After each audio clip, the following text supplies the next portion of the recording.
Stepney, the Bluebell engine, was busy talking to the other engines. It was his first visit to their railway, and he was having a splendid time.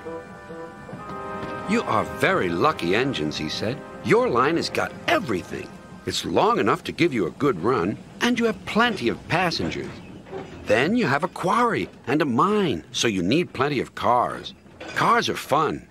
I miss them on our line." Percy was surprised. All the engines thought cars were trouble.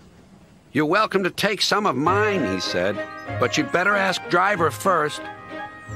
Their drivers agreed, and the two engines set off.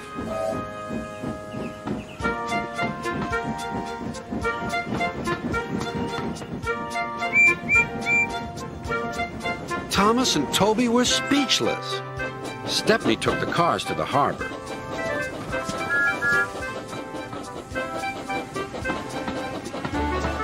Then he picked up a load of empty ones and started back.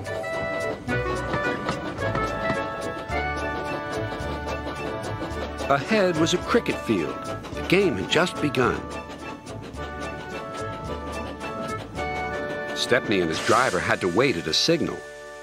"Good," said his driver. "We can watch the game." Then there was trouble. The batsman hit the ball. It flew high into the sky toward Stepney's train.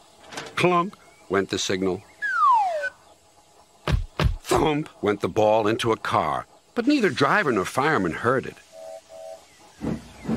"Stop!" yelled the players, but Stepney didn't hear them. Come along," he puffed to the cars. "Our one and only ball!" cried the players. "Wake up, Caroline," they said to their old car. "The chase is on."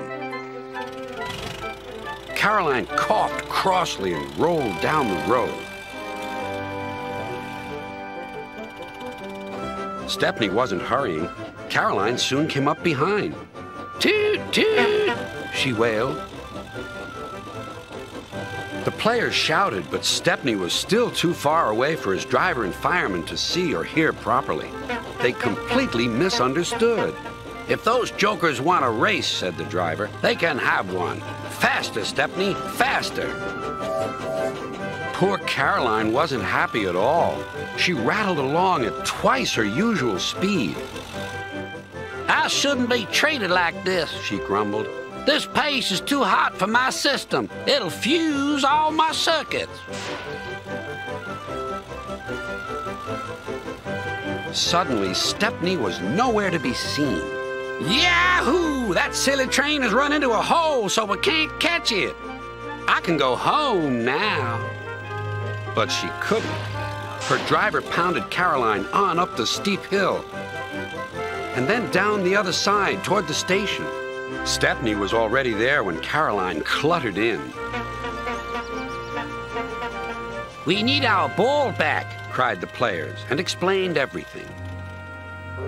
The ball was nestled under some straw in the third car from the van. "We've found it," cried a player. "We're sorry," sighed the driver. "Oh, you couldn't help it," replied the player. "Now we must get back quickly." "You'll be lucky," said the driver. Caroline looks worn out. And she was. The driver spoke to the station master and the signalman, and they all agreed on a plan. Soon they had rolled Caroline onto a flat car with a brake van coupled behind. The players crowded inside, and Stepney pulled the train back to the playing field.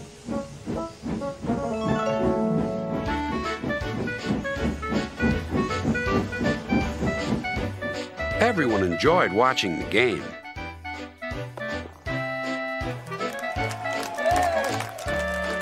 Even Caroline was pleased. She doesn't think trains silly now. They have their uses. They can save wear and tear on a poor car's wheel.